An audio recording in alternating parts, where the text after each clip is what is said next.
Bismillahirrahmanirrahim. Jembatan Syai Al-Lalak sore hari ini saya nyatakan diresmikan.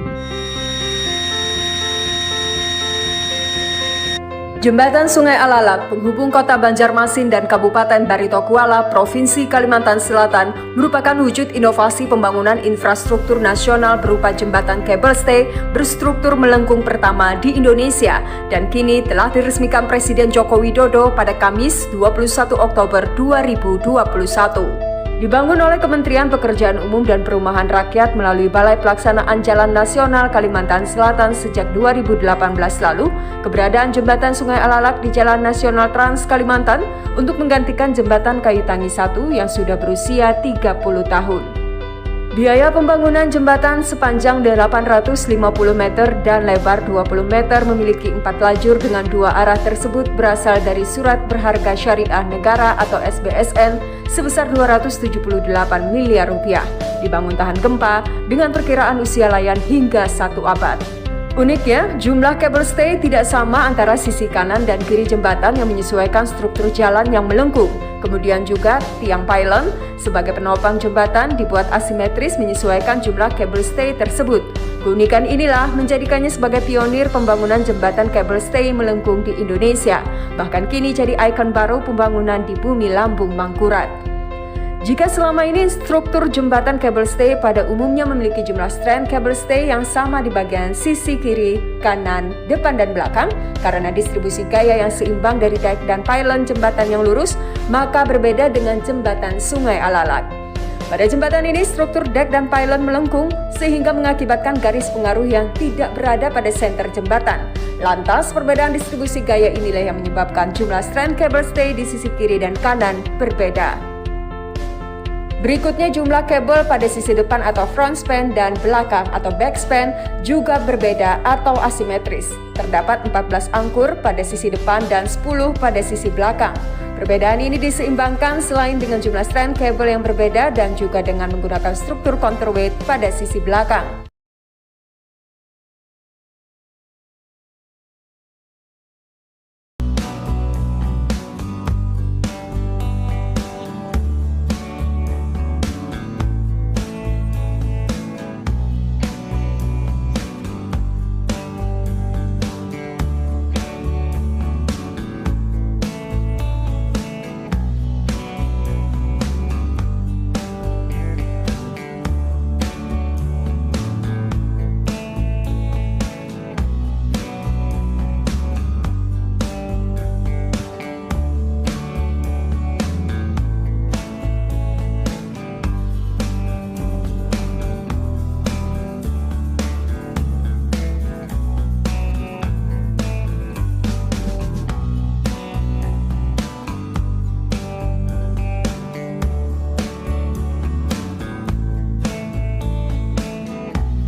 Untuk mempelajari jarak titik ke titik, terlebih dahulu kita selesaikan masalah berikut. Gambar berikut mempresentasikan kota-kota yang terhubung oleh jalan. Titik-titik mempresentasikan kota. Ada 4 kota, yaitu kota A, B, C, D, dan ada 6 ruas garis yang mempresentasikan jalan. Jika seseorang ingin pergi dari kota A ke kota C, manakah rute terpendek yang dapat ia tempuh?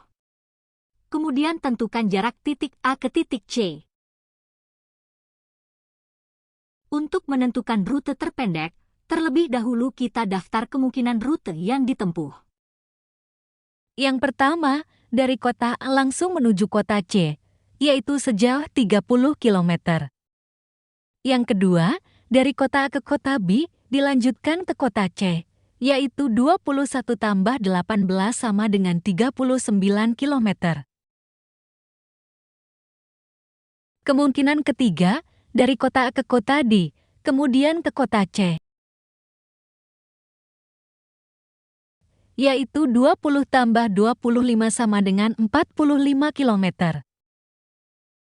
Kemungkinan keempat, dari kota A ke kota B lalu ke kota D kemudian menuju kota C, yaitu 21 tambah 22 tambah 25 sama dengan 68 km. Yang terakhir, dari kota A ke kota D lalu ke kota B dilanjutkan ke kota C, yaitu 20 tambah 22 tambah 18 sama dengan 60 km. Dari tabel dapat terlihat bahwa rute terpendek adalah dari kota A langsung ke kota C, sejauh 30 km.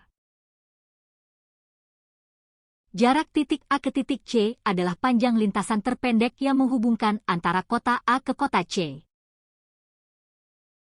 Sepanjang 30 km.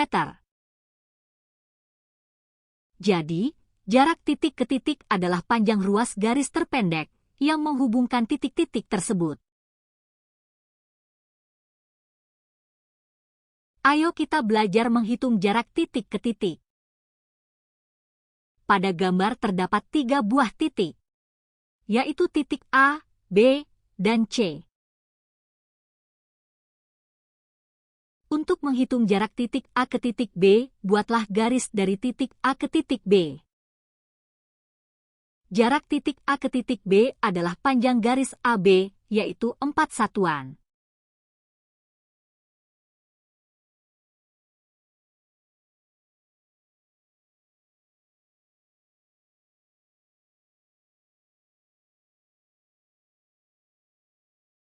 Untuk menghitung jarak titik B ke titik C, buatlah garis dari titik B ke titik C.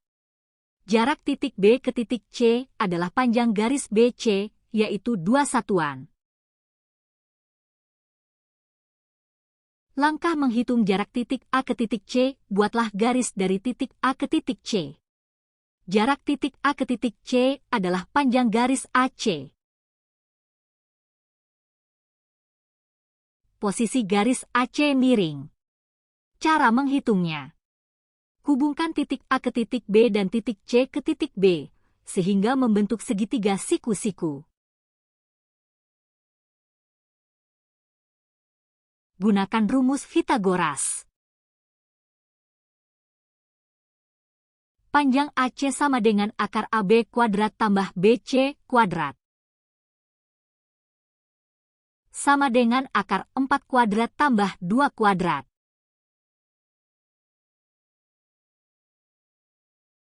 Sama dengan akar 16 tambah 4. Sama dengan akar 20. Disederhanakan menjadi akar 4 kali 5. Hasilnya 2 akar 5. Jadi, jarak titik A ke titik C adalah 2 akar 5.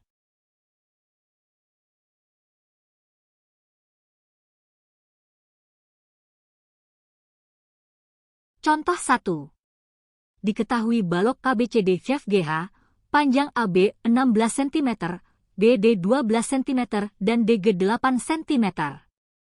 Tentukan 1. Jarak antara A dan B. 2. Jarak antara E dan H. 3. Jarak antara A dan E.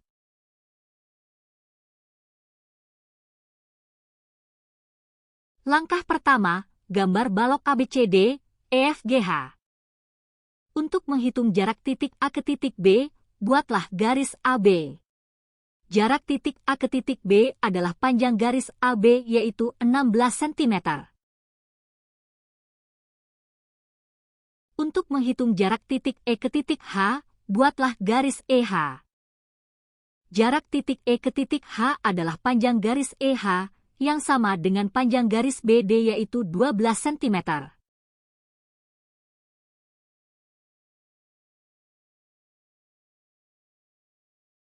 Untuk menghitung jarak titik A ke titik E, buatlah garis AE. Jarak titik A ke titik E adalah panjang garis AE, yang sama dengan panjang garis DG yaitu 8 cm.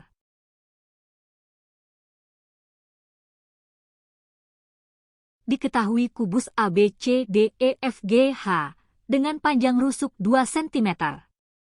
Hitunglah jarak titik A ke titik G. Untuk menghitung jarak titik A ke titik G, langkah pertama hubungkan titik A ke titik G sehingga membentuk ruas garis AG.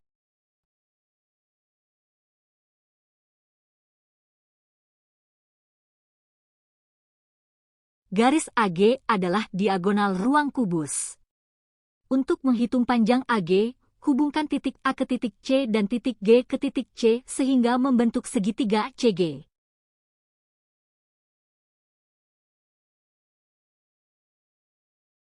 Hitunglah panjang garis AG yang merupakan sisi miring segitiga siku-siku CG.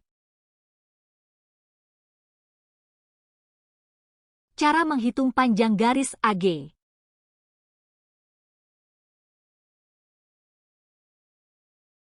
Untuk menghitung panjang AG, perhatikan segitiga ACG, panjang CG adalah rusuk kubus, yaitu 2 cm.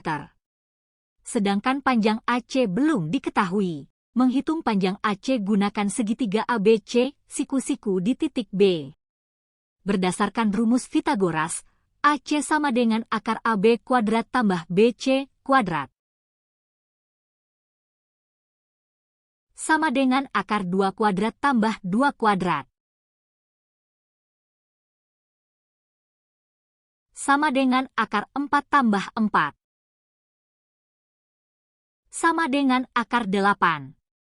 Disederhanakan menjadi akar 4 kali 2. Sama dengan 2 akar 2. Selanjutnya menghitung panjang garis AG.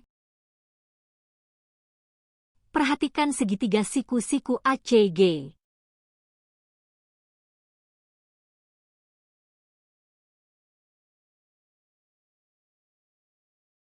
Berdasarkan rumus Pythagoras, panjang AG sama dengan akar AC kuadrat tambah CG kuadrat.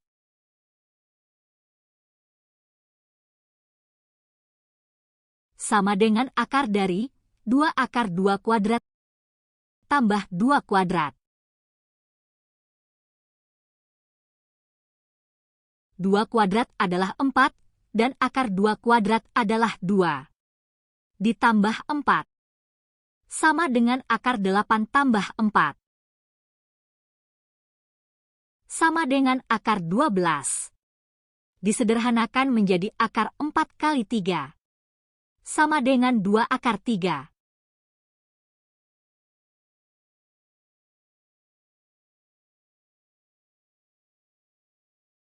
Jadi, jarak titik A ke titik G adalah panjang garis AG, yaitu 2 akar 3 cm.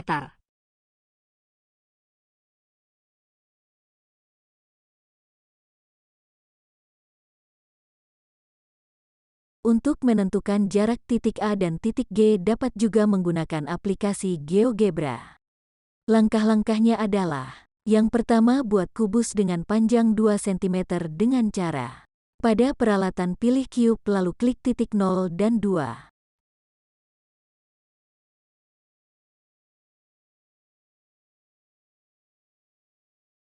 Untuk memperjelas tampilan kubus, hilangkan sumbu koordinat dan plane. Dengan cara pilih setting, Lalu geser penanda sumbu dan plane. Langkah selanjutnya, buatlah ruas garis AG dengan cara, pada peralatan pilih Lines and Polygons kemudian pilih ruas garis di antara dua titik. Klik pada titik A dan titik G.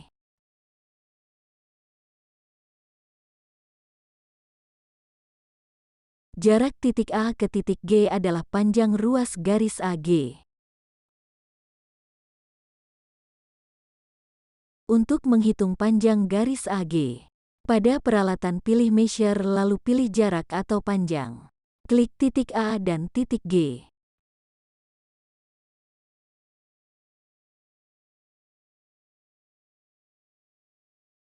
Jadi jarak titik A ke titik G adalah 3,46 atau 2/3.